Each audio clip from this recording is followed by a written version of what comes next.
नमस्कार मित्रांनो, तुम्हाला हे प्राचीन मंदिर खूप खूप आवडलेलं आहे हे तुम्ही भरभरून दिलेल्या प्रतिसादावरून कळत आहे। आणि या प्राचीन अद्भुत मंदिराची माहिती मी खूप लोकांपर्यंत पोहोचू शकले त्याचा मला आनंद आहे। तर मित्रांनो, तुम्ही हे मंदिर ओळखलंच असेल। हे आहे कोल्हापूरचं प्रसिद्ध महालक्ष्मीचं मंदिर। सध्या तेथे किरणोत्सव चालू आहे। हा किरणोत्सव वर्षातून दोनदा घडते, 31, 1 आणि 2 फेब्रुवारीला आणि 9, 10 आणि 11 नोव्हेंबरला। किरणोत्सव म्हणजे सूर्याची किरणे थेट देवीला अभिषेक करतात। पहिल्या दिवशी सूर्यकिरण देवीच्या पायाला पडतात, दुसऱ्या दिवशी देवीच्या छातीपर्यंत आणि तिसऱ्या दिवशी देवीच्या संपूर्ण शरीरावर किरण पसरतात। अशीच घटना कोपेश्वर महादेवाच्या मंदिरात सुद्धा घडते। या मंदिराची रचना तारे आकाराची आहे। मंदिराचे एकूण 4 भाग आहे। बाहेरच्या स्वर्गमंडप, सभामंडप, तराल कक्ष आणि सर्वात आत गर्भगृह।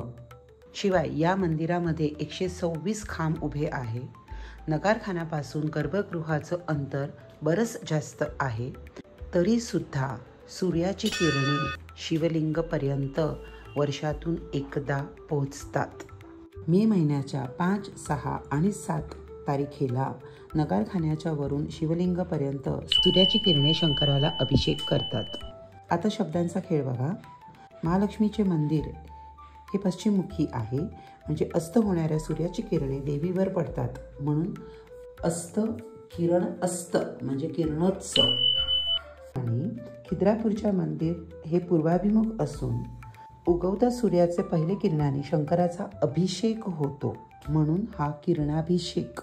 हा अभिषेक मे महिन्याचा 5, 6 आणि 7 तिन्ही दिवशी होतो आणि हा कोल्हापूरचा शून्य सावली दिवस 6 मेला असतो। सो हे जे फोटो आहे ज्याच्यामध्ये गवाक्षाच्या व्यासा एवढे सूर्यकिरणे खाली रंगशिलेवर पडतात, ती घटना फक्त आणि फक्त 6 मेला घडते। अप्रतिम, शब्दातीत, म्हणजे विज्ञान, तंत्रज्ञान, गणित, कला, संस्कृती, स्थापत्यशास्त्र, शिल्पकला या सगळ्यांचा सुरेख संगम या मंदिरामध्ये पाहता येतो। 1702 मध्ये आक्रमकांनी केलेल्या हल्ल्यांमध्ये या मंदिराचं मोठं नुकसान झालं। अनेक शिल्पे, देवतांचे चेहरे, जवळजवळ सर्व हत्तीचे सोंडे, अनेक देवतांच्या मूर्त्यांची इथे तोडफोड करण्यात आली। जवळजवळ 900 वर्षापासून नैसर्गिक आपत्ती आणि मानवी आक्रमणांना तोंड देत कोपेश्वरचे मंदिर आजही ठाम उभं आहे। अतिशय सुरेख सजावट असलेले 126 खांब आहे, त्यापैकी 48 खांब हे या स्वर्गमंडपात आहे। स्वर्गमंडपाचा प्रत्येक खांब म्हणजे तंत्रज्ञानाचा अतिशय सुंदर अशा आविष्कार म्हणावा लागेल। या खांबाचे आकार गोल आहे, चौकोनी, षटकोनी, अष्टकोनी सगळेच आकार या खांब्यावर दिसून येतात। आता प्रत्येक खांबाच्या खाली बघा, हे जे दिसत आहे त्याला गोपुरम म्हणतात। गोपुरम म्हणजे मंदिराच्या प्रवेशद्वाराचं नक्षीकाम। येथे वेगळे वेगळे गोपुरम दिसतात। दक्षिण भारतामध्ये मंदिराची अशी विशिष्ट रचनाला गोपुरम म्हणतात। या मंडपाला पूर्ण छत नाही, त्याचे काय कारण असू शकतात? ही वरची जागा आहे वर्तुळाकार, ती मुद्दाम रिकामी ठेवण्यात आलेली आहे, कारण या स्वर्गमंडपामध्ये यज्ञकार्य केलं जायचं आणि होम हवनाचा जो धूर आहे तो सरळ स्वर्गात जातो अशी मान्यता असते, म्हणून स्वर्गमंडप किंवा यज्ञमंडप। शिलेचा भोवती 12 खांब आहे, ज्याला अष्टदिक्पालचे खांब म्हणतात। अष्ट म्हणजे 8, दिक म्हणजे दिशा, पाल म्हणजे देवता। 8 दिशेची 8 देवता आणि 4 एक्स्ट्रा देवता असं 12 खांबावर 12 देवतांचं स्थान आहे। प्रत्येक खांबाच्या वरती देवाऱ्यासारखा भाग आहे, त्यात ती देवता सशक्ती त्यांच्या वाहनावर विराजमान आहे। हिंदू धर्मामध्ये देवतांच्या पत्नींना पत्नी न म्हणता शक्ती म्हणतात, जसे शिव शक्ती। सो या 12 देवता त्यांच्या शक्तीसह त्यांच्या वाहनांवर विराजमान आहे। अपवाद आहे कार्तिक स्वामी, ज्यांना महाराष्ट्रामध्ये आणि कर्नाटकच्या काही भागामध्ये ब्रह्मचारी मानले जातात, म्हणून ते मोरावर एकटेच विराजमान आहे।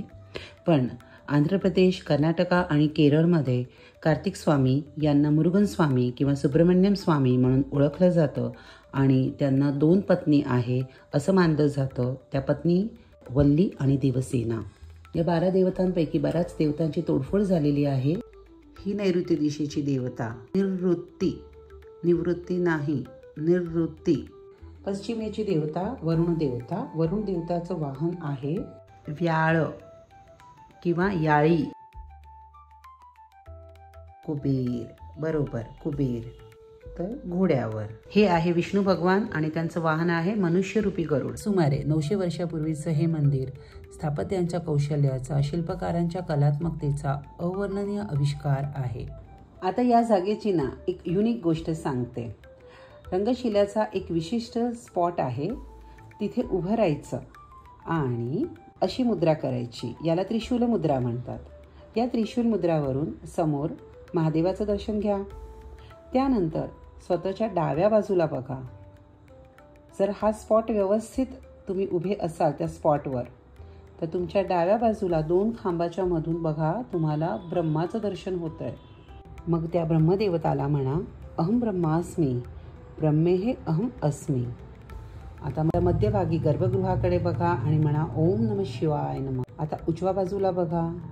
बरोबर 2 खांब्याच्या मधून साक्षात भगवान विष्णू दिसत आहे. ओम नमो भगवते वासुदेवाय. म्हणजे या जागेवरून तुम्हाला ब्रह्मा, विष्णू, महेश, वर बघा 12 देवता, गवाक्षातून स्वर्गाच्या सर्व देवता तुम्हाला आशीर्वाद देत आहे की नाही स्वर्गासारखी अनुभूती. म्हणून याला स्वर्ग मंडप म्हणतात. या मंदिराचे मुख्य 4 वैशिष्ट्यता आहे. नंबर 1, यज्ञ मंडपाला छत नाही, असं छत नसलेलं एकमेव मंदिर आहे. नंबर 2, येथे गर्भगृहामध्ये 1 नाही 2 लिंग आहे. नंबर 3, येथे शंकर भगवानाचं मुख हे दक्षिण दिशेला आहे. आणि नंबर 4, शंकराचं मंदिर असून सुद्धा येथे नंदी दिसत नाही. काय आहे त्याचं रहस्य, काय आहे त्याच्या मागची पौराणिक कथा आणि काय आहे या शिल्पांमागच्या पौराणिक कथा, वैशिष्ट्यता ऐकूया पुढच्या एपिसोडमध्ये.